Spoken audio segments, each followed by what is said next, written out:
நர்மதா அவ்ளோ பெரிய பிரச்சனையில இருந்தப்ப பரமன் தானமா காப்பாத்துனா.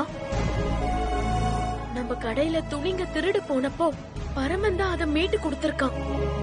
நான் கூட அதை புரிஞ்சுக்காம இருந்தப்போ பரமன் தான் மேல எந்த தப்பும் இல்லைன்னு புரிய வச்சான். பரமன் என்ன எக்கேடாவது கெட்டு போன்னு ரோட்லயே விட்டுட்டு போயிருந்திருக்கலாம். ஆனா அந்த ரவுடிங்க கூட சண்டை போட்டு என்ன தூக்கிட்டு வந்து ஹாஸ்பிட்டல்ல அட்மிட் பண்ணி பணமும் கட்டிட்டு போறான். அந்த பரம ஹாஸ்பிட்டல் பக்கமும் சரி, வீட்டு பக்கமும் சரி, கடை பக்கமும் சரி, இனி வரவே கூடாது. அவன் கிட்ட சொல்லி வைங்க.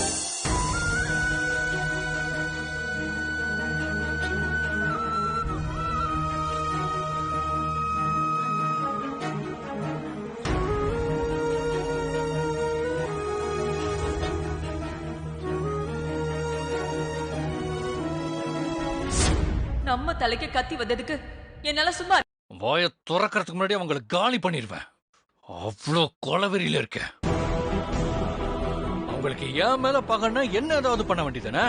அந்த பொண்ண போய்